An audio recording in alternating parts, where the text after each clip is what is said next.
അപ്പോൾ സാറ് ഞാൻ കേട്ടിട്ടുണ്ട് ഒത്തിരി സ്കൂൾസ് ഓഫ് ആക്ടിംഗ് ഉണ്ട്, ഒത്തിരി മെത്തേഡ്സ് ഓഫ് ആക്ടിംഗ് ഉണ്ട് എന്നൊക്കെ കേട്ടിട്ടുണ്ട്. എനിക്കങ്ങനെ പറയാനറിയില്ല. അപ്പോൾ സാർ ഏത് സ്കൂളിലാണ് വിശ്വസിക്കുന്നത്? ഞാൻ ഫോളോ ചെയ്യുന്ന സിസ്റ്റം പ്രധാനമായിട്ടും ഞാൻ മറ്റൊരു സിസ്റ്റം എടുത്തിട്ടുണ്ടെങ്കിൽ അത് സ്റ്റാനിസ്ലാവ്സ്കിയുടെ സിസ്റ്റമാണ്. കോൺസ്റ്റാന്റിൻ സ്റ്റാനിസ്ലാവ്സ്കി അദ്ദേഹമാണ് യഥാർത്ഥത്തിൽ ഈ നമ്മളിപ്പോൾ കാണുന്ന പുതിയ അഭിനയ പരിശീലന പദ്ധതികളുടെ മുഴുവൻ അടിസ്ഥാനം ഉണ്ടാക്കിയിട്ടുള്ള അദ്ദേഹമാണ്. ആ സ്റ്റാനിസ്ലാവ്സ്കി സിസ്റ്റത്തിൽ നിന്നാണ് മെത്തേഡ് ആക്ടിങ് എന്നുള്ളത് ഉണ്ടായി വരുന്നത്. മെത്തേഡ് എന്നല്ല അദ്ദേഹം ആ പേരിട്ടിരുന്നത്, അദ്ദേഹം ഇട്ടിരുന്നത് സിസ്റ്റം ആക്ടിങ് എന്നാണ്. പക്ഷെ അതിന് പിന്നീട് അമേരിക്കയിൽ വന്നതിന് ശേഷം ലീ സ്ട്രാസ്ബർഗൊക്കെ ഉണ്ടാക്കിയിട്ടുള്ള ആക്ടേഴ്സ് സ്റ്റുഡിയോയിൽ നിന്നും ഒക്കെ ആൽപാച്ചിനോനെ പോലെയുള്ള ആളുകൾ അങ്ങനെ ആണ് അവിടെ നിന്ന് ലീ സ്ട്രാസ്ബർഗാണ് ഇതിന് മെത്തേഡ് എന്നുള്ള പേരിടുന്നത്. അപ്പോൾ മെത്തേഡിലൂടെ ഞാൻ കടന്നു പോയിട്ടുണ്ട്. ആ പ്രോസസ്സ് ഞാൻ വർക്ക് ചെയ്യുന്നുണ്ട്. പക്ഷെ അത് മാത്രമല്ല ഞാൻ ആക്ട് ലാബിൽ ചെയ്യുന്ന പ്രോസസ്സ് എന്ന് പറയുന്നത്, അത് ഞാൻ ഇത്രയും കാലം കടന്നു പോയപ്പോൾ ഏകദേശം ഒരു 35 വർഷമെങ്കിലും, 35 അതിൽ കൂടുതൽ വർഷമായി ഞാൻ ഇതിൽ മാത്രമായിട്ട് നിൽക്കാൻ തുടങ്ങിയിട്ട്. അപ്പോൾ ആ അനുഭവങ്ങളാണ് ഞാൻ ഈ ഒരു പുതിയ കാലത്ത് എനിക്കിന്ന് സ്റ്റാനിസ്ലാവ്സ്കി പറഞ്ഞ അതേപടി പറയാനോ ചെയ്താലോ ഒരു കാര്യവുമില്ല, അതെനിക്കറിയാം. കാരണം ഞാൻ സ്റ്റാനിസ്ലാവ്സ്കി കണ്ട ആക്ടേഴ്സിനോടല്ല ഡീൽ ചെയ്യുന്നത്, ഞാനിന്ന് പുതിയ കാലത്തെ ആക്ടേഴ്സിനോടാണ് ഡീൽ ചെയ്യുന്നത്. അപ്പോൾ അവരുടെ ബോഡി ലാംഗ്വേജ്, അവരുടെ തോട്ട് പ്രോസസ്സ് അതെല്ലാം വ്യത്യസ്തമാണ്. അപ്പോൾ അതിലേക്കാണ് ഞാൻ ഫോക്കസ് ചെയ്യുന്നത്. അപ്പോൾ എൻ്റേതായിട്ടുള്ള ഒരു സിസ്റ്റം തന്നെ, ആക്ട് ലാബ് സിസ്റ്റം തന്നെ നമ്മൾ ക്രിയേറ്റ് ചെയ്തിട്ടുണ്ട്. അതാണ് ഞാൻ യഥാർത്ഥത്തിൽ കൊണ്ടുപോകുന്നത്. ഓക്കെ. അപ്പോൾ സാറിൻ്റെ അവിടെ പഠിക്കാൻ വരുന്ന കുട്ടികളൊക്കെ രാവിലെ 4 മണിക്ക് എണീക്കണം, അങ്ങനെയൊക്കെയാണോ? അയ്യോ, അങ്ങനെയില്ല. അത് ഇന്ന് കുട്ടികളോട് പറഞ്ഞു കഴിഞ്ഞാൽ പിന്നെ ആക്ട് ലാബ് ഉണ്ടാവില്ല. കാരണം 4 മണിക്കൊക്കെ എണീറ്റ് വരണോ എന്ന് ചോദിക്കുന്ന ആളുകളുണ്ടാവും, കൂടുതലും ഉണ്ടാവും. അപ്പോൾ ഞാൻ 8:30 പക്ഷേ ക്ലാസ് തുടങ്ങും. 8:30 മുതൽ എപ്പോഴാണ് അവസാനിക്കുക അത്ര വരെ പോകും. ഒന്ന് തുടങ്ങി കിട്ടിക്കഴിഞ്ഞാൽ പിന്നെ എത്ര നേരം വേണമെങ്കിലും പോയിക്കോളും. അപ്പോൾ അതാണ്. ഇപ്പോൾ 3 ഡേ വർക്ക്ഷോപ്പിനൊക്കെ ആളുകൾക്ക് വരാൻ സന്ദേഹങ്ങളൊക്കെ ഉണ്ടാവും. അത് എന്തായിരിക്കും, പഠിപ്പിക്കലാണോ, ക്ലാസ്സിൽ ഒരു സ്ഥലത്ത് ഇരുത്തി വർക്ക് ചെയ്യലാണോ, അങ്ങനെയൊക്കെയുള്ള ഒരു കാര്യങ്ങളുണ്ടാവും. പക്ഷേ once you are there then മനസ്സിലാവാൻ തുടങ്ങും. ഓക്കെ, അതിലേക്ക് ടോട്ടലി ഇന്നാവും. അങ്ങനെ പിന്നെ സമയം ഇല്ല, നിർത്തണ്ട എന്നുള്ള അവസ്ഥയിലേക്കാണ് പോവുക. അത് 10 മണി വരെ, 11 മണി വരെ, ചിലപ്പോൾ ഒരു അങ്ങനെയൊക്കെ ഉണ്ട്. റെക്കോർഡുകളുണ്ട്, ഉറങ്ങാതെ ഫുൾ ഡേ ഒക്കെ നൈറ്റും എല്ലാം ഇരുന്ന സമയങ്ങളുണ്ട്. സാർ, ഇപ്പോൾ ഒരുപാട് പേര്, ഇപ്പം നമ്മൾ മലയാളികളായിക്കോട്ടെ ആരും ആയിക്കോട്ടെ, ഒരുപാട് പേര് സാർ പരിശീലിപ്പിച്ചിട്ടുണ്ട്, അല്ലെങ്കിൽ അവരിൽ ഒളിഞ്ഞു കിടക്കുന്ന കാര്യങ്ങളെ പുറത്തേക്ക് കൊണ്ടുവരാൻ വേണ്ടിയിട്ട് സഹായിച്ചിട്ടുണ്ട്. അപ്പോൾ അങ്ങനെ സാറിന് മെമ്മറബിൾ ആയിട്ട് എന്തെങ്കിലും ഒരു പർട്ടിക്കുലർ ഈവൻ്റ് ഓർക്കുന്നുണ്ടോ അതുമായിട്ട് ബന്ധപ്പെട്ട്? ഭയങ്കര തമാശയുള്ള ഈവൻസ് ഒക്കെയാണ് അത്. കാരണം ചില ആളുകളെ ആറ്റിറ്റ്യൂഡ് ചേഞ്ച് ചെയ്യാനാണ് ഏറ്റവും വലിയ വിഷമം. അല്ലാതെ ഇപ്പോൾ രസകരമായിട്ടുള്ളൊരു കഥയുണ്ട്. ഒരു അസ്ത്രാഭ്യാസത്തിന് വേണ്ടിയിട്ട് ഒരു വിദ്യാർത്ഥി വലിയ ഒരു ആർച്ചറി മാസ്റ്ററുടെ എഴുതിക്ക് വന്നു. അപ്പോൾ അദ്ദേഹത്തിനോട് ഇയാൾ പറഞ്ഞു, എനിക്ക് വേഗം പഠിക്കണം, സാധനം ഞാൻ എന്ത് വേണമെങ്കിലും ചെയ്യാം, പഠിക്കണം പറഞ്ഞു. അപ്പോൾ എത്ര സമയം എടുക്കും എന്ന് ചോദിച്ചു. ഇദ്ദേഹം പറഞ്ഞു 2 years. നിങ്ങൾക്കതിൽ കൃത്യമായുള്ളൊരു മാസ്റ്ററി ഉണ്ടാവണമെന്ന് വെച്ചാൽ 2 years എടുത്തു കഴിഞ്ഞാൽ നിങ്ങൾക്കൊരു നല്ല അമ്പെയ്ത്ത് വീരനാവാം എന്ന് പറഞ്ഞു. അപ്പോൾ 2 years നടക്കില്ല, അങ്ങനെ നടക്കുന്ന കാര്യമല്ല. ഞാനത് എന്തും ചെയ്യാന്നല്ല ഞാൻ പറഞ്ഞത്. ഞാൻ ഉറക്കൊഴിക്കണോ, കംപ്ലീറ്റ്ലി ഉറക്കമൊഴിച്ച് കണ്ണിൻ്റെ പോള അടയ്ക്കാതെ ഞാൻ ആ കാര്യം ചെയ്യാം. നിങ്ങൾ പറയുന്നത് എന്താണോ അതെല്ലാം ഞാൻ ചെയ്യാം, ഞാൻ റെഡിയാണ്. എനിക്കിതേ പറക്കുന്ന പക്ഷിയെ അമ്പെയ്തിടണം, അത് കിട്ടിയേ പറ്റൂ, എത്ര സമയം എടുക്കും എന്ന് ചോദിച്ചു. ഇനി പറയൂ. അപ്പോൾ ആൾ പറഞ്ഞു, in that case it takes 20 years. അപ്പോൾ കാരണം പഠിക്കാൻ 2 വർഷം തന്നെ വേണ്ടു, പക്ഷേ ഈ ആറ്റിറ്റ്യൂഡിനെ ചേഞ്ച് ചെയ്യാൻ 18 വർഷം എടുക്കേണ്ടി വരും. അതാണ് നമ്മൾ ഏറ്റവും അധികം നോക്കേണ്ട കാര്യം. ചില ആളുകളുടെ ആറ്റിറ്റ്യൂഡ്സ് എങ്ങനെയാണ് നമ്മൾ ഫോം ചെയ്യപ്പെടുന്നത്, നമ്മുടെ വളർച്ചയുടെ കാലഘട്ടങ്ങളിൽ ഫോം ചെയ്യപ്പെടുന്നതാണ്. അപ്പോൾ അതിനെ മാറ്റിയെടുക്കുക എന്നുള്ളതാണ്. അപ്പോൾ ഞാൻ പലപ്പോഴും അവിടെ ആക്ട് ലാബിൽ വന്നു കഴിഞ്ഞാൽ എല്ലാവരും പറയുക എന്താണെന്ന് വെച്ചാൽ, അഭിനയം എനിക്ക് കോൺഫിഡൻ്റ് ആയിട്ടുള്ള രീതിയിൽ ഇപ്പോൾ ചെയ്യാൻ പറ്റും, പക്ഷെ അതിനപ്പുറത്തൊരു കാര്യമാണ് എനിക്കുണ്ടായത്. കാരണം ജീവിക്കുക എന്ന് പറഞ്ഞുള്ളൊരു പ്രോസസ്സ്, അതിനിങ്ങനെ ഒരു വഴിയുണ്ട് എന്നുള്ളത്, ജീവിക്കാനായിട്ട് ഇത്രയും മനോഹരമായിട്ടുള്ളൊരു സാധ്യതയുണ്ട്, ഈ ഭൂമിയിൽ ജീവിക്കലൊരു രസമുള്ളൊരു പണിയാണ് എന്തൊക്കെയുള്ള ആ ഒരു മനസ്സിലാക്കൽ അതുണ്ടാക്കുക. അതാണ് ചിലപ്പോൾ എന്നെ ഏറ്റവും കൂടുതൽ സന്തോഷിപ്പിക്കുന്ന കാര്യം. കാരണം മനുഷ്യരിങ്ങനെ എന്താ പറയുക, അങ്ങനത്തെ ഒരു ലോകത്തല്ലേ നമ്മൾ ഈ പോയിക്കൊണ്ടിരിക്കുന്നത്.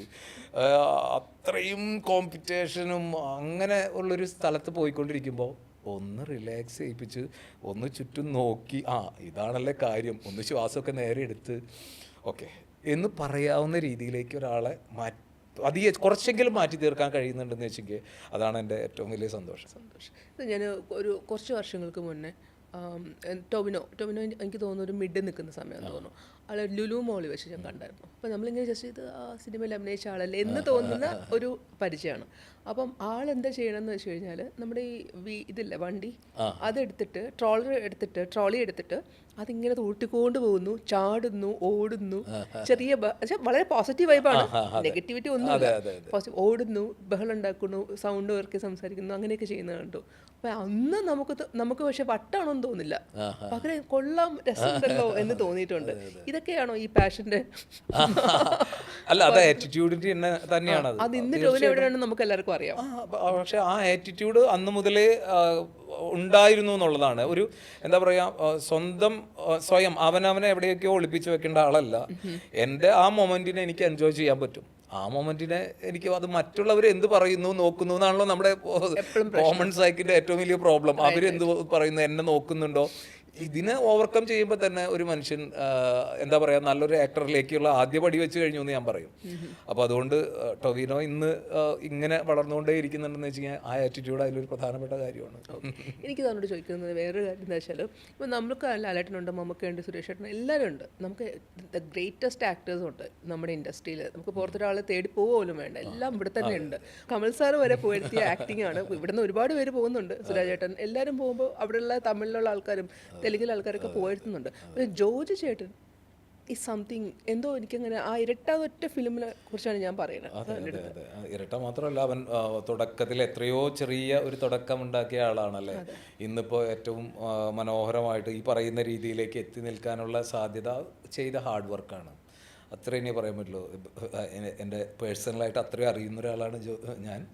അപ്പോൾ അതുകൊണ്ട് എനിക്ക് അറിയാം എത്രത്തോളം ജോജു അതിനുവേണ്ടി എഫേർട്ട് എടുത്തിട്ടുണ്ടെന്ന്. അത്രയും എഫേർട്ട് എടുത്തതിൻ്റെ റിസൾട്ടാണ് ഇന്ന് അങ്ങനെ ചെയ്യാനുള്ളത്. കാരണം ജോജുവിൻ്റെ ഒരു ഗുണം ഞാൻ കണ്ടിരുന്നത് എന്താ വെച്ചാൽ, എപ്പോഴും ഒരു കുട്ടിയെപ്പോലെ അറിയാനുള്ള ഒരു കാര്യം ജോജുവിൽ എപ്പോഴും ഉണ്ടായിരുന്നു. ആ കുട്ടികളെപ്പോലെ ചോദിക്കും നമ്മളോട് പല കാര്യങ്ങളും. അതപ്പോൾ എങ്ങനെയാവുക, അതെങ്ങനെയാണ്, എത്രയോ വർഷങ്ങൾക്ക് മുന്നുള്ള കാര്യം ഞാൻ പറയുന്നത്. അപ്പോൾ അത് ആ ഒരു എൻതൂസിയാസം പഠനത്തോടുള്ളതും അല്ലെങ്കിൽ ഒരു ആക്ടിങ്ങിനോടുള്ളതും സിനിമയോടുള്ളതും ഒക്കെ തന്നെ അന്ന് എത്രയോ സിനിമകൾ എവറി ഡേ ഒരു സിനിമയെങ്കിലും കാണാതെ ഉറങ്ങില്ല. ആ തരത്തിലുള്ളൊരു പഠിതാവാണ്.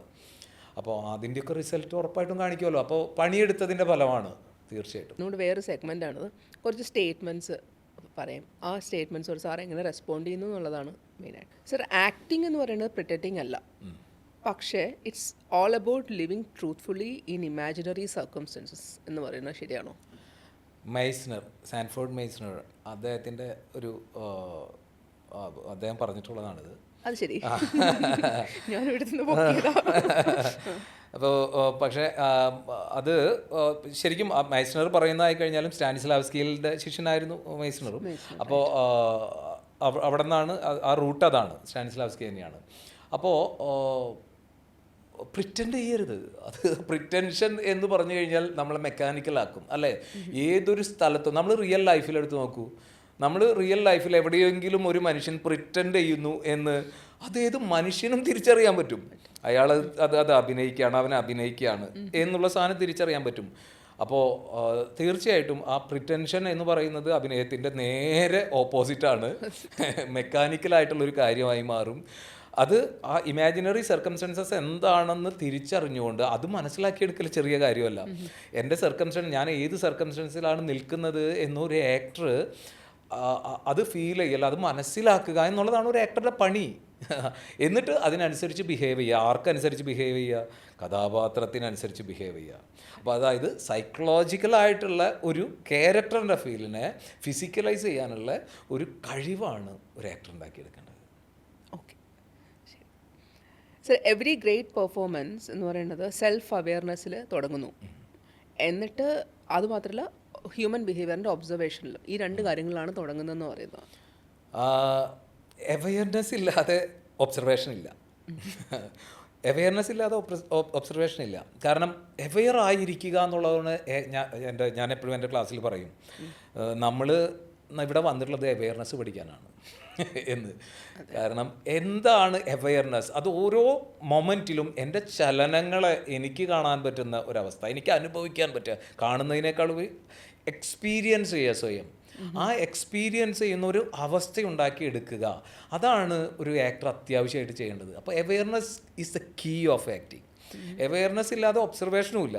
ഒബ്സർവേഷൻ പിന്നെ പറയേണ്ട കാര്യമില്ലല്ലോ. ഒബ്സർവേഷൻ ഇല്ലയെന്ന് വെച്ച് കഴിഞ്ഞാൽ നമ്മൾ ചെയ്യുന്നതെല്ലാം ഒരേപോലെ റിപ്പീറ്റഡ് ആയിട്ടുള്ള ക്ലീഷേ സാധനം ആയിക്കൊണ്ട് നിങ്ങൾക്കൊരു കാര്യം അറിയാം, അത് തന്നെ റിപ്പീറ്റ് ചെയ്തുകൊണ്ടേ ഇരിക്കുന്നു എന്നുള്ളടത്തേക്ക് വരും. പക്ഷേ അവെയർനെസ് ഉള്ള ആളുകൾ എന്ത് ചെയ്യും? ഒബ്സർവ് ചെയ്യാൻ തുടങ്ങും. ഒബ്സർവ് ചെയ്യുമ്പോൾ കീൻ ഒബ്സർവേഷൻ അവർക്കുണ്ടാവും.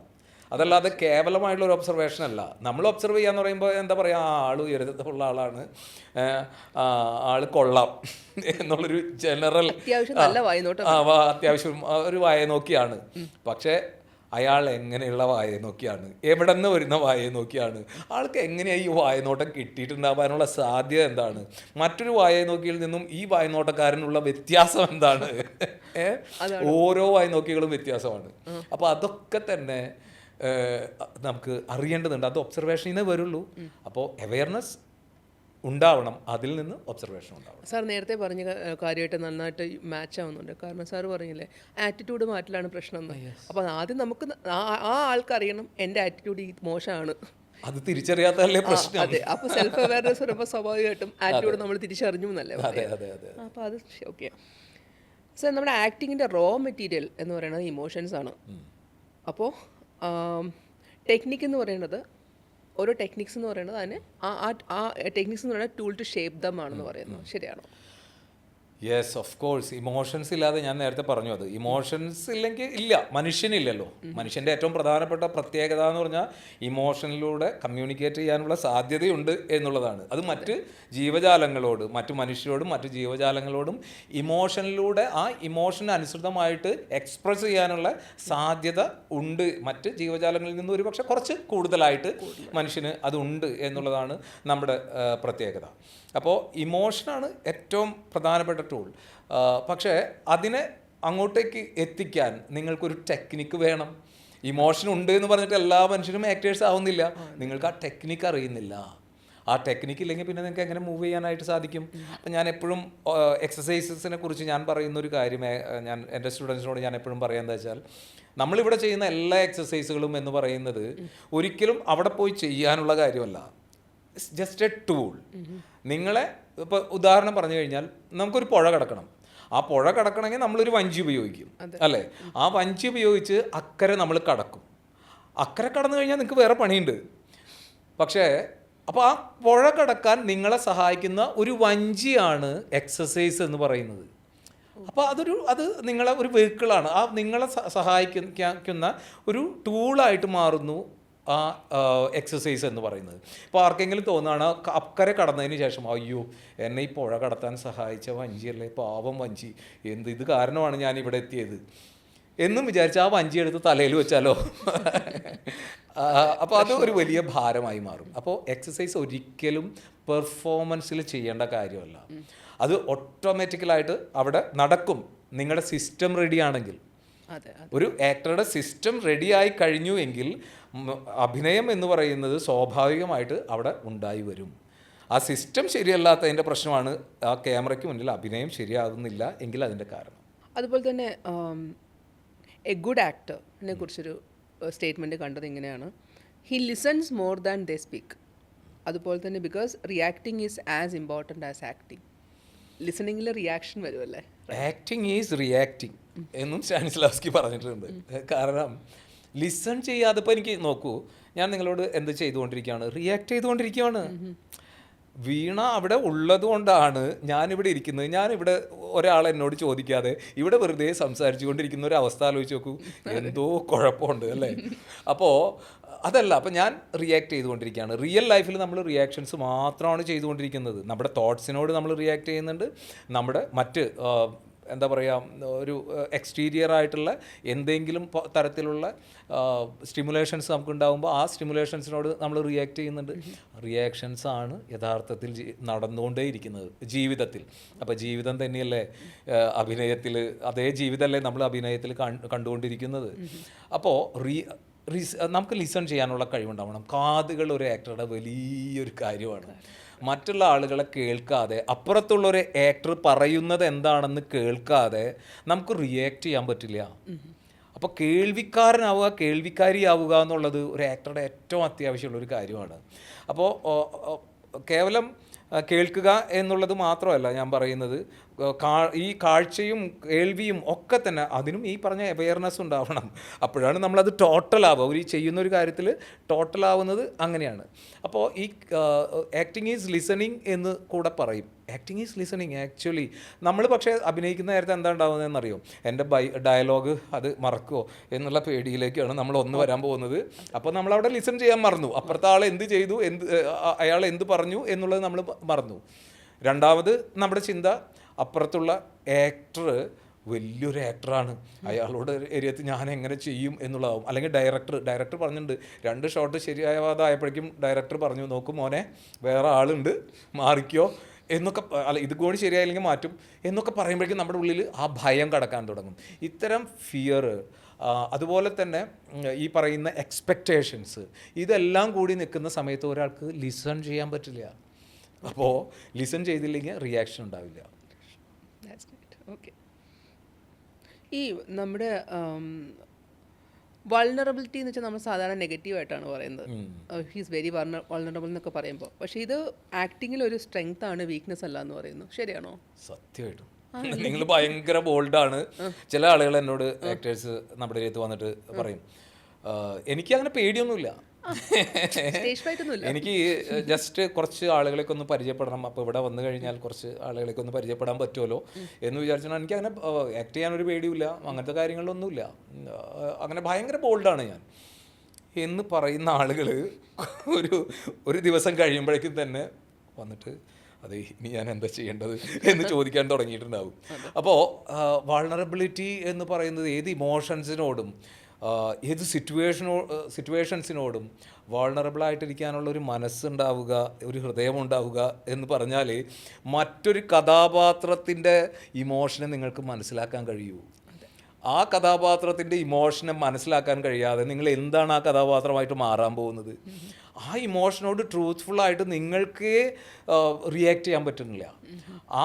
നിങ്ങൾക്ക് ഒരു ഇമോഷനോട് ട്രൂത്ത്ഫുള്ളായിട്ട് റിയാക്ട് ചെയ്യാൻ പറ്റാതെ നമ്മളൊരു കഥാപാത്രത്തിൻ്റെ ഇമോഷൻസിനോട് എങ്ങനെ ട്രൂത്ത്ഫുൾ ആവാനാണ്? അപ്പോൾ വൾണറബിൾ ആയിരിക്കുക എന്നുള്ളത് ഒരു ആക്ടറുടെ ഏറ്റവും അടിസ്ഥാനപരമായിട്ടുള്ള ഒരു ആവശ്യമാണ്. എനിക്ക് ഭയങ്കര തെറ്റിദ്ധാരണയായിരുന്നു. ഓക്കെ. കണ്ടിന്യൂസ് പ്രാക്ടീസ്, എന്ത് പ്രാക്ടീസാണെന്ന് എനിക്കറിയില്ല. ക്യൂരിയോസിറ്റി ആൻഡ് ഹ്യൂമിലിറ്റി, ഇത് ആക്ടർ ഇവോൾവ് ചെയ്യാൻ സഹായിക്കുന്നു പറയണോ? അത് ഞാൻ നേരത്തെ പറഞ്ഞ തന്നെയാണ് കാര്യം. കാരണം നിങ്ങളുടെ ടൂള് ശരിയാവണം, അതിന് കണ്ടിന്യൂസ് പ്രാക്ടീസ് വേണം. അത് ഒരു ദിവസം കൂടെ, കാരണം നമ്മൾ ഈ ജീവിതകാലം മുഴുവൻ ജീവിച്ച ജീവിതമാണ് നമ്മളെ ഉണ്ടാക്കിയെടുത്തിട്ടുള്ളത്. ഒരു മനുഷ്യൻ്റെ പെരുമാറ്റത്തെ ഉണ്ടാക്കിയെടുത്തിട്ടുള്ളത് ഇത്രയും കാലം നമ്മൾ ജീവിച്ച ജീവിതമാണ്. നമ്മുടെ എന്താ പറയുക, നമ്മൾ എന്ത് പഠിച്ചു, നമ്മുടെ എഡ്യൂക്കേഷൻ ഏത് നിലവാരത്തിലുള്ളതാണ്, അതല്ലെങ്കിൽ നമ്മൾ ഇടപെട്ട ചുറ്റുപാട് ഏത് നിലവാരത്തിലുള്ളതാണ്, അതുപോലെ നമ്മൾ കഴിക്കുന്ന ഭക്ഷണം പോലും ഏത് തരത്തിലുള്ളതാണ് എന്നുള്ളതെല്ലാം കൂടിയിട്ടാണ് ഒരു മനുഷ്യൻ രൂപപ്പെട്ടു വരുന്നത്. ആ രൂപപ്പെട്ടു വന്ന ഒരു മനുഷ്യനെ മാറ്റി മറ്റൊരു മനുഷ്യനിലേക്കുള്ള ട്രാൻസിഷനാണ് നമ്മൾ ചെയ്യുന്നത്. ആ ട്രാൻസിഷൻ നടക്കണമെങ്കിൽ നിങ്ങൾക്ക് നിങ്ങളുടെ ശരീരത്തെ ന്യൂട്രൽ ആക്കേണ്ടി വരും. A neutral body, A neutral mind എന്ന് പറയുന്ന ഒരവസ്ഥ. ഈ ന്യൂട്രൽ മൈൻഡ് എന്നൊക്കെ പറയുന്നത് ഇപ്പോൾ നമ്മുടെ സ്പിരിച്വാലിറ്റിയിലൊക്കെ കയറുമ്പോൾ നമ്മൾ പറയില്ലേ, ഈ നിശ്ചിന്ത, അതാണ് ഏറ്റവും വലിയ ധ്യാനം എന്ന് പറയും, നോ മൈൻഡ്. അപ്പോൾ ആ നോ മൈൻഡിലേക്ക് എത്തിപ്പെടുക എന്ന് പറയുന്നൊരു കാര്യം അറിയാനെങ്കിലും ചെറുതായിട്ടെങ്കിലും അറിയാൻ ഒരു ആക്ടർക്ക് കഴിയണം. അപ്പോൾ അങ്ങനെ കഴിയുമ്പോഴാണ് ഇയാൾ അത് കഴിയണമെങ്കിലോ നല്ല പ്രാക്ടീസിൻ്റെ ആവശ്യമുണ്ട്. കാരണം ഇങ്ങനെ പൊല്യൂട്ടഡായി കിടക്കുന്ന ഹെവി ട്രാഫിക് പോയിക്കൊണ്ടിരിക്കുന്ന ഒരു മൈൻഡാണ് നമ്മുടെ മൈൻഡ്. അതിൻ്റെ സിസ്റ്റം അതാണ്, അതങ്ങനെ പോയിക്കൊണ്ടേയിരിക്കും. ആ സിസ്റ്റത്തെ ഒന്ന് പതിയെ നിയന്ത്രിക്കാൻ, അതിനെ പതിയെ ഒന്ന് ശാന്തമാക്കാൻ ഉള്ള പ്രോസസ്സിലൂടെ കടന്നു പോകണം. ഇതൊക്കെ പ്രോസസ്സാണ്. അപ്പോൾ കണ്ടിന്യൂസ് ആയിട്ടുള്ള ഒരു പ്രോസസ്സിലൂടെ കടന്നു പോകുമ്പോഴാണ് ഇപ്പോൾ അപ്പം ആളുകൾ ചോദിക്കും എങ്ങനെയാണ് ഓരോ ആക്ടേഴ്സ് അവരൊക്കെ ഈ പ്രോസസ്സിലൂടെ കടന്നു പോയിട്ടാണോ? അവരുടെ ജീവിതത്തിൽ ഓരോ ദിവസവും ഈ പ്രോസസ്സാണ്. ഒരു ആക്ടർ കടന്നു പോകുന്ന ഓരോ ദിവസവും അയാളുടെ ഷൂട്ടിൽ അയാൾ ജീവിക്കുന്ന ജീവിതവും ക്യാമറയ്ക്ക് പിന്നിലുള്ള ഓരോ ജീവിതം അയാൾക്കത് പ്രാക്ടീസായിട്ട് മാറുകയാണ്. അങ്ങനെ അതിനെല്ലാ ആക്ടേഴ്സിനും ചിലപ്പോൾ അവസരം കിട്ടണമെന്നില്ല, അല്ലേ? എത്രയോ കുറച്ച് ആക്ടേഴ്സിനാണ് അതിനൊക്കെയുള്ള സമയം ഭാഗ്യം കിട്ടുന്നത്. വന്നു ഉടൻ തന്നെ അടുത്തതിലേക്ക് പറ്റി, അടുത്തതിൽ കയറി. പക്ഷെ പഴയ കാലത്ത് കുറച്ചും കൂടി ഈസി ആയിരുന്നു. അതാണ് ഞാൻ പറഞ്ഞത്. ഇന്ന് ഒരുപാട് കോമ്പറ്റേറ്റീവ് ആയിട്ടുള്ള സ്ഥലത്ത് നമുക്ക് അതിന് സമയമില്ല. അപ്പോൾ അതിന് നിങ്ങൾ ട്രെയിൻ ചെയ്യപ്പെടുക തന്നെ വേണം. അതിലൂടെ ആ പ്രോസസ്സിലൂടെ കടന്നു പോവുക തന്നെ വേണം. ഓക്കെ, സോ നമുക്കൊരു സെഗ്മെൻറ്റും കൂടി ഉണ്ട്. അല്ല, ഞാൻ ഇടയ്ക്ക് ഒരു ക്യൂരിയോസിറ്റി സേക്ക് ചോദിക്കുകയാണ്, ചിലപ്പോൾ ടെലികാസ്റ്റ് ചെയ്യണമെന്ന്. ജോജി ചേട്ടൻ ഒരു 10-12 വർഷം അല്ലെങ്കിൽ 15 വർഷം ആയിക്കോട്ടെ, 20 വർഷം ആയിക്കോട്ടെ, അദ്ദേഹം കഷ്ടപ്പെട്ടു, സെക്കൻഡറി ആക്ടറായിട്ട് നിന്നു, ജൂനിയർ ആർട്ടിസ്റ്റായിട്ട് നിന്നു. അദ്ദേഹം ഇന്ന് ഹീറോ ആണ്.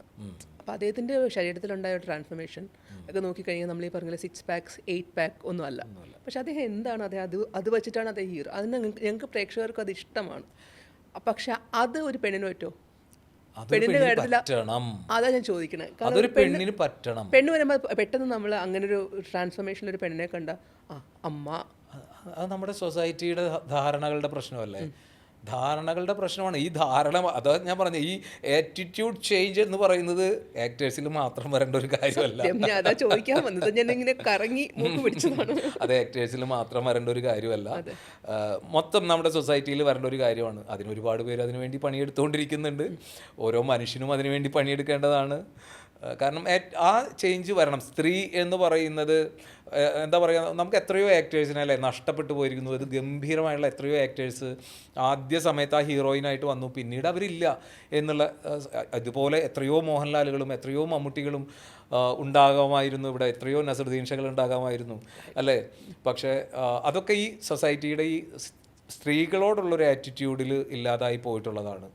അത് തിരിച്ചു വരണം. അതിനും കൂടി വേണ്ടിയിട്ടാണ് ഞാൻ ഒരുപക്ഷെ എൻ്റെ ആക്ട് ലാബിനെ സംബന്ധിച്ചിടത്തോളം ഞാൻ നിരന്തരം പറഞ്ഞുകൊണ്ടിരിക്കുന്നതും പ്രയത്നിച്ചുകൊണ്ടിരിക്കുന്നതും അതും കൂടാണ്. ഓക്കെ സാർ, അപ്പോൾ നമുക്ക് ലാസ്റ്റ് സെഗ്മെൻറ്റിലേക്ക് കേൾക്കാം. ഞാൻ കുറച്ച് ആൾക്കാരുടെ പേര് പറയും. സാർ അത് എങ്ങനെ റിയാക്ട് ചെയ്യുന്നു എന്നുള്ളതാണ്. അല്ലെങ്കിൽ അവരിലെ ഡെഫിനറ്റ്ലി അവരിലെ ആക്ടറിനോട് എങ്ങനെ റിയാക്ട് ചെയ്യുന്നില്ല, അവരിലെ ആക്ടർ സാറിനെ എത്രത്തോളം ഒരു സാറിന് ഒരു വേർഡെങ്കിൽ ഒരു വേർഡ്, ഒരു സ്റ്റേറ്റ്മെന്റ് എങ്കിൽ ഒരു സ്റ്റേറ്റ്മെന്റ്, ഇനി അതല്ല സാറിന് ഒരു ഖണ്ഡകാവ്യം മഹാകാവ്യം എനിക്ക് അങ്ങനെ. Okay sir, first one Mohanlal, Lalettan. ഇത്ര മതിയോ? എക്സ്പ്രഷൻ മാത്രം ഇട്ട് കഴിഞ്ഞാലും മനസ്സിലാവും മലയാളിക്ക് എന്താണ് മോഹൻലാൽ എന്ന് പറയുന്ന ആക്ടർ യഥാർത്ഥത്തിൽ ഒരു മജീഷ്യനാണ് എന്നാണ് എനിക്ക് തോന്നുന്നത്. അദ്ദേഹത്തിൻ്റെ മാജിക്ക് ഇമോഷനെ അത്രയ്ക്കും ആഴത്തിൽ പിടിക്കാനുള്ളൊരു കഴിവ് എന്ന് പറഞ്ഞു കഴിഞ്ഞാൽ, അതും ഇങ്ങനെ സ്വിച്ച് ഇടുമ്പോൾ എങ്ങനെ ചേഞ്ച് ആവും അതുപോലെ ചേഞ്ച് ചെയ്യാനുള്ള ഒരു കഴിവ് മോഹൻലാൽ എന്ന് പറഞ്ഞൊരു ആക്ടറിന് അപാരമാണ്. അപാരമായുള്ള ടൈമിങ്. മോഹൻലാൽ ഒരു വലിയ സ്കൂളാണ് ശരിക്കും പറഞ്ഞു കഴിഞ്ഞാൽ. മോഹൻലാൽ ഏറ്റവും വലിയൊരു സ്കൂളാണ്, നമുക്ക് കിട്ടിയുള്ള ഭാഗ്യമാണ്. ഒപ്പം തന്നെ മോഹൻലാലിന് ഏറ്റവും യുണീക്കായിട്ടുള്ളൊരു കാര്യം ഞാൻ എന്ത് പറയും, നിരവധി കാര്യങ്ങളുള്ളത് കൊണ്ടാണ് ഈ ചെറിയ സമയത്തിൽ പറയണം എന്നുള്ളതാണ്. റിതം, അപാരമായിട്ടുള്ള റിതം, ഏറ്റവും സട്ടിലായിട്ടുള്ള അത്രയും സൂക്ഷ്മമായിട്ടുള്ള ചലനങ്ങൾ, ഇതെല്ലാം എക്സ്പ്രഷൻസ് എല്ലാം കൊണ്ടും മോഹൻലാൽ ഒരു സ്കൂളാണ്, സമ്പൂർണ്ണമായിട്ടുള്ളൊരു സ്കൂളാണ്. അടുത്ത സാധനം ഊഹിക്കാമല്ലോ, മമ്മൂക്ക. ഓക്കെ, മമ്മൂക്ക ഞാൻ ലോകത്തിൽ നമ്മൾ പഠനത്തിൻ്റെ ഭാഗമായിട്ട് പല ആക്ടേഴ്സിനെയും കുറിച്ച് പഠിക്കുമ്പോൾ ലോകത്തിൽ തന്നെ മാതൃകയായിട്ടൊക്കെ വെക്കാവുന്ന ശബ്ദം എന്ന് പറയുന്നതിൽ ഇങ്ങനെ പണിയെടുത്തിട്ടുള്ളൊരു ആക്ടർ ശബ്ദത്തിൽ മാന്ത്രികത കാണിക്കുന്ന ഒരു ആക്ടറാണ് മമ്മൂട്ടി എന്ന് പറയുന്നത്. അപ്പോൾ മമ്മൂട്ടിയുടെ ശബ്ദം അതുപോലെ തന്നെ അദ്ദേഹത്തിൻ്റെ ശരീരവും ശാരീരവും എന്ന് പറയില്ലേ നമ്മൾ. അപ്പോൾ ശരീരം എന്ന് പറയുന്നത് ഏതൊക്കെ ബോഡി ലാംഗ്വേജുകളിലേക്ക് അദ്ദേഹം മാറ്റി തീർക്കുന്നുണ്ട് ആ ശരീരത്തെ. അങ്ങനെ കൃത്യമായിട്ട് ഒരു കഥാപാത്രം എന്താണോ ആവശ്യപ്പെടുന്നത് അതിനനുസൃതമായിട്ടുള്ള ശരീര ചലനങ്ങളെ, ശബ്ദ വ്യതിയാനങ്ങളെ, വിന്യാസങ്ങളെ ഒക്കെ തന്നെ ഉണ്ടാക്കിയെടുക്കുക എന്നുള്ളതാണ്. അതുപോലെ തന്നെ വളരെ പ്രിസൈസായിട്ടുള്ള ഇമോഷൻസിൻ്റെ എക്സ്പ്രഷൻസ്, ആവശ്യം എന്താണോ അത് അറിഞ്ഞു കൊടുക്കുക എന്ന് പറയുന്ന ഒരു കാര്യമുണ്ടല്ലോ. കൂടുതലും അല്ല കുറവും അല്ല എന്നുള്ള രീതിയിൽ അത്രയ്ക്കും സൂക്ഷ്മമായിട്ട് കൊടുക്കാൻ ഉള്ള കഴിവ് Mammootty. Okay sir. Sir, Rajinikanth. Rajinikanth മാസാണ്, കരിഷ്മാറ്റിക്കാണ്. അതുപോലെ തന്നെ അദ്ദേഹത്തിൻ്റെ വളരെ ഐക്കണിക്കായിട്ടുള്ള നമ്മുടെ ജസ്റ്റേഴ്സ്, അതെല്ലാം തന്നെ ഒരു ഇന്ത്യൻ സിനിമയെ ആകെ മാറ്റിമറിക്കാൻ വെച്ചിട്ടുള്ള ഒരു വ്യക്തിത്വമാണ് രജനീകാന്ത് എന്ന് പറഞ്ഞു കഴിഞ്ഞാൽ. അത് കരീഷ്മ തന്നെയാണ് അതിൽ അദ്ദേഹത്തിൻ്റെ വർക്ക് ചെയ്യുന്നത്. കമൽ സാർ എന്നൊക്കെ പറഞ്ഞു കഴിഞ്ഞാൽ എന്താ പറയുക, ഒരു നമ്മൾ ഇപ്പോൾ പറയില്ലേ ഓന്ത് നിറം മാറുക എന്ന് പറയില്ലേ, ഇതുപോലെ നിറം മാറാൻ കഴിവുള്ള കഥാപാത്രത്തിൽ ഇങ്ങനൊരു കമിലിയനെ പോലെ നിറം മാറാൻ കഴിവുള്ള, ഒന്നിൽ നിന്ന് മറ്റൊന്നിലേക്ക്, അതിൽ നിന്ന് മറ്റൊന്നിലേക്ക് കഥാപാത്രങ്ങളെയാണ് സ്വിച്ച് ചെയ്യുന്നത്. അല്ലാണ്ട് ഇമോഷൻസിനെ മാത്രമല്ല, കഥാപാത്രങ്ങളെ സ്വിച്ച് ചെയ്യുക, ആ തരത്തിലേക്ക് വൈഡ് റേഞ്ച് ഓഫ് ക്യാരക്ടേഴ്സ് അത് എടുക്കാൻ കഴിവുള്ള ആളാണ്. ഒപ്പം തന്നെ ആൾ ആക്ടർ മാത്രമല്ല, ഡയറക്ടറാണ്, റൈറ്ററാണ്, അതുപോലെ പ്രൊഡ്യൂസറാണ്, എല്ലാമാണ്. Okay sir. സാർ, ഒരു വിജയരാഘവൻ സാർ എടുത്തു കഴിഞ്ഞാൽ സാർ ശ്രദ്ധിച്ചിട്ടുള്ള ഒരു യുണീക്ക് ക്വാളിറ്റി എന്താണ്? വിജയരാഘവൻ സാർ ഈ പറഞ്ഞ പോലെ ഈ സൂക്ഷ്മതയുടെ ഒരു വലിയ പാഠപുസ്തകമാണ് അദ്ദേഹം. സൂക്ഷ്മമായ ചലനങ്ങളെ, അതുപോലെ സട്ടിൽ ന്യൂവാൻസസിനെ പിടിക്കുക എന്ന് പറയില്ല. അതായത് ഇപ്പോൾ ഒരു വിരലിൻ്റെ ഒരു ചലനം, കണ്ണുകളുടെ അഗാധതയിലേക്കൊക്കെ എവിടേക്കോ പോയിട്ടൊരു കണ്ണ്, അതിൻ്റെ ഉള്ളിലേക്ക് നമുക്ക് അങ്ങനെ പോകാനൊക്കെ പറ്റും.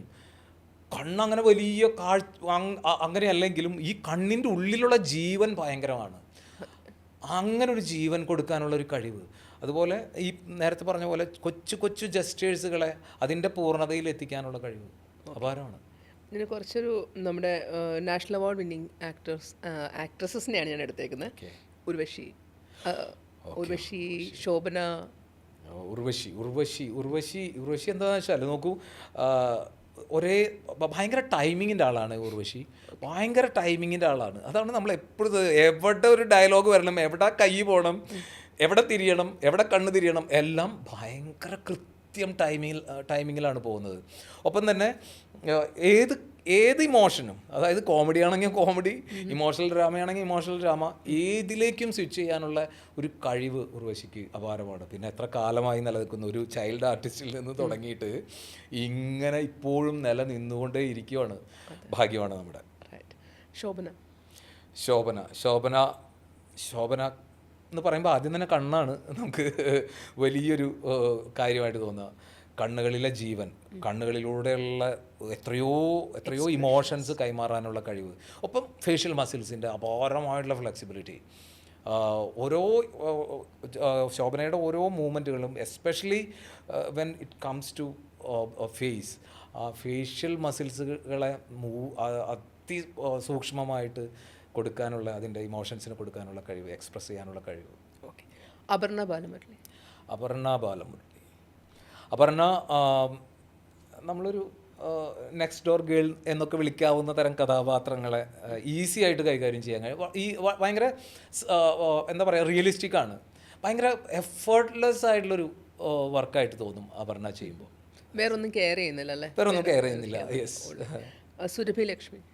സുരഭി ലക്ഷ്മി ഈ നേരത്തെ പറഞ്ഞ പോലെ തന്നെ നമ്മുടെ നിത്യജീവിതത്തിലൊക്കെ കാണുന്ന സ്ത്രീകളുണ്ടല്ലോ, ആ സ്ത്രീകളുടെ കൃത്യമായിട്ടുള്ള അവതാരം പോലെ നമുക്ക് ഓരോ കഥാപാത്രങ്ങളിലും കണ്ടെത്താൻ പറ്റും. അത്രയും ഈസിയാണ് അവരൊക്കെ അഭിനയിക്കുന്നത്. കാണുമ്പോഴാണ് ഇത് എന്തൊരു ഈസിയാണെന്ന് ആളുകൾക്ക് തോന്നുക. പക്ഷെ അത് അത്ര ഈസി അല്ല. അവർ ചെയ്തെടുത്ത വഴി, വന്ന വഴി അത്ര ഈസി ആയിരിക്കില്ല. പക്ഷേ വളരെ ഈസി ആയിട്ടുള്ള ഒരു ആക്ടിങ് സിസ്റ്റം അവരുടെ കയ്യിലുണ്ട്. ഓക്കെ, നമുക്കിനി ഒന്ന് കടല് കടന്ന് പുറത്തോട്ട് പോകാം സാർ. Meryl Streep. മെറിൽ സ്ട്രീപ്പ് അവർ വൈഡ് റേഞ്ച് ഓഫ് ക്യാരക്ടേഴ്സാണ് അവരുടെ. ഇപ്പോഴും എന്തൊക്കെ ഏതോ ഒരു യുവതിയിൽ നിന്ന് തുടങ്ങിയിട്ട് ഏത് അമ്മൂമ്മ ആവാനുമുള്ള ആ ഒരു യാത്ര, അതൊക്കെ അനായാസമായിട്ട് ഇപ്പോഴും ചെയ്തുകൊണ്ടിരിക്കുക എന്നുള്ളതാണ്. പിന്നെ ഇമ്മേഴ്സ് ചെയ്യാണ് ഒരു ക്യാരക്ടറിലേക്ക് കയറി കഴിഞ്ഞാൽ പിന്നെ അതാണ് നമ്മൾ പറയില്ല പിന്നെ അത് മറ്റൊരാളാണ് എന്നോ ഇല്ല. അത് മെറിൽ സ്ട്രീപ്പിനെ മറക്കും, നമ്മൾ ക്യാരക്ടറിനെ കാണും. അതാണ്.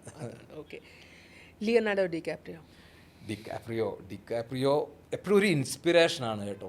അതായത് അദ്ദേഹം എടുക്കുന്ന എഫേർട്സ്, ഓരോ സിനിമയ്ക്ക് മുന്നും അദ്ദേഹം അതിനു വേണ്ടി എടുക്കുന്ന എഫേർട്സ് ചെറിയ എഫേർട്ടല്ല. വർഷങ്ങളോളം അതിന് വേണ്ടിയിട്ടുള്ള പ്രിപ്പറേഷൻസ്, ഒരു ക്യാരക്ടറിന് വേണ്ടി പ്രിപ്പറേഷൻ സ്റ്റാർട്ട് ചെയ്യും.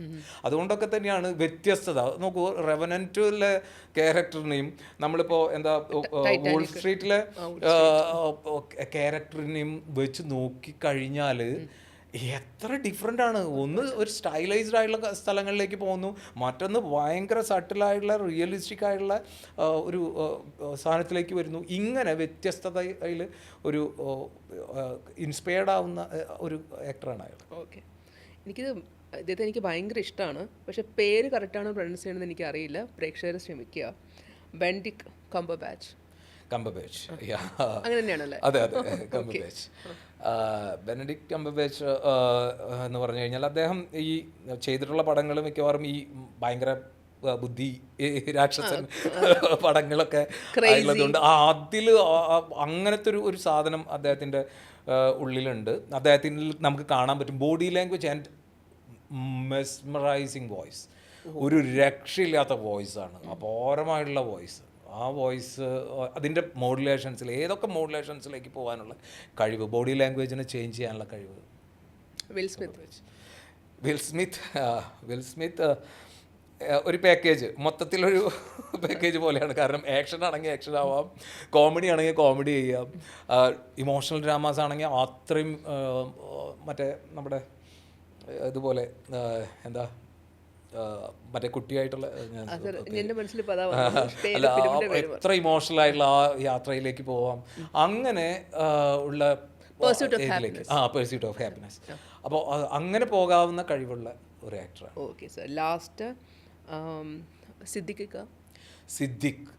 സാർ ഒരു ഒരു ഒരു ഒരു എന്താ പറയുക, നമുക്ക് ബിലീവബിൾ ആണ് ആൾ ചെയ്യുന്ന ഒരു കാര്യം. ഏത് ക്യാരക്ടർ സിദ്ദിഖ് സാർ ചെയ്തോ നമ്മളത് വിശ്വസിക്കും, അത് ആ കഥാപാത്രമാണ് എന്ന്. ബിലീവബിലിറ്റി അതാണല്ലോ ഒരു ആക്ടറുടെ ഏറ്റവും പ്രധാനപ്പെട്ട കാര്യം എന്ന് പറഞ്ഞാൽ. വിശ്വസിപ്പിക്കുക, നമ്മൾ ആ കഥാപാത്രമാണെന്ന് വിശ്വസിപ്പിക്കാനുള്ള കഴിവ്, മേക്ക് ബിലീവ് എന്ന് പറയുന്ന ആ ഒരു കാര്യം ഇത്ര മനോഹരമായിട്ട് അനായാസമായി ചെയ്തെടുക്കുന്ന ഒരു ആക്ടറാണ്. ഇപ്പോൾ അവസാനം ഹൃദയപൂർവ്വത്തിലടക്കം ഒരു കോമഡിയാണ് കണ്ടോ, ഡിഫറൻസ്. അത് ഇമോഷണൽ ആയിട്ടുള്ള കാര്യങ്ങളിലേക്കും കോമഡിയിലേക്കും ഒരേ സമയം സ്വിച്ച് ചെയ്യാനും ഉള്ള കഴിവുണ്ട്. ഓക്കെ, ജഗദീഷ് എന്ന് പറഞ്ഞു കഴിഞ്ഞാൽ എനിക്ക് പറയാനുള്ളത് പഴകും തോറും വീര്യം കൂടുന്ന വീഞ്ഞ്, അതാണ് ജഗദീഷ് സാറ് എന്ന് പറയുന്നത്. നമ്മളെങ്ങനെ കണ്ടുപോകും ആ ജഗദീഷിനെ അല്ല നമ്മൾ ഇന്ന് കാണുന്നത്. അതുകൊണ്ട് എപ്പോഴും പറയുന്നത് മനുഷ്യൻ ഒരു ആക്ടർ ഇപ്പോൾ ഏതൊരു തൊഴിലിനും നമുക്ക് ഇത്ര കാലം കഴിഞ്ഞാൽ നമ്മൾ പെൻഷൻ ആവണം, റിട്ടയർ ആവണം എന്ന് പറയാം. പക്ഷേ അഭിനയത്തിൽ അതില്ല. ആ അഭിനേതാവിനെ സംബന്ധിച്ചിടത്തോളം ഓരോ ദിവസവും അവൻ വളർന്നുകൊണ്ടേയിരിക്കും.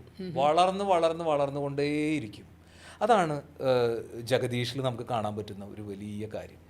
അതുപോലെ തന്നെയാണ് ഇന്ദ്രൻ സാറിൻ്റെ കാര്യത്തിലും അത് തന്നെയാണ് സംഭവിക്കുന്നത്. അല്ല, എൻ്റെ ലിസ്റ്റ് കഴിഞ്ഞിട്ടില്ല. പക്ഷെ പ്രോബ്ലം എന്താണെന്ന് വെച്ച് കഴിഞ്ഞാൽ ഇങ്ങനെ പൊയ്ക്കൊണ്ടേയിരിക്കും, ഒരുപാട് പൊയ്ക്കൊണ്ടിരിക്കും, സമയവും പോവും. കാരണം വേറൊന്നുമല്ല, അത്രയ്ക്ക് ചോദിക്കാനുണ്ട്, അത്രയ്ക്ക്. അപ്പോൾ ഇത് ഡെഫിനറ്റ്ലി ഇതൊരു വളരെ നോളജബിൾ ഇൻ്റർവ്യൂ തന്നെ ആയിരിക്കും. കാരണം ഫോർ ദ വ്യൂവേഴ്സിന് അത് ഭയങ്കര താല്പര്യമായിരിക്കും. അവരുടെ പല ഡൗട്ട്സും ക്ലിയർ ചെയ്യുന്ന സെഷനാണ്. അപ്പോൾ അതുകൊണ്ട് തന്നെ സർ വളരെ thanks, feeling very grateful that you are here. And sir വിചാരിക്കുന്ന പോലെ ആൾക്കാരുടെ ഇമോഷൻസിനെ ഔട്ട്ലെറ്റ് കൊടുത്തിട്ട് അവർക്ക് വേണ്ട ഇമോഷൻസ് ചെത്തിമിനുക്കി അല്ലെങ്കിൽ അവർക്ക് വേണ്ടാത്ത ഇമോഷൻസ് കളഞ്ഞ് അവരുടെ ആറ്റിറ്റ്യൂഡ്സ് പോസിറ്റീവ് എടുത്തിട്ട് നെഗറ്റീവിനെ എടുത്ത് ദൂരെ ഇറങ്ങി ഒക്കെ സാറിന് കൂടുതൽ ഈ പറഞ്ഞ പോലെ ഭയങ്കര കിടിലൻ ശിഷ്യന്മാരും ഒക്കെ ആയിട്ട് ആക്ട് ലാബ് മുന്നോട്ട് പോട്ടെ എന്ന് ആശംസിക്കുന്നു sir. Thank you so much. ഇത്രയും Thanks for being മനോഹരമായിട്ടുള്ളൊരു സമയം തന്നതിന് സന്തോഷം. Thank you.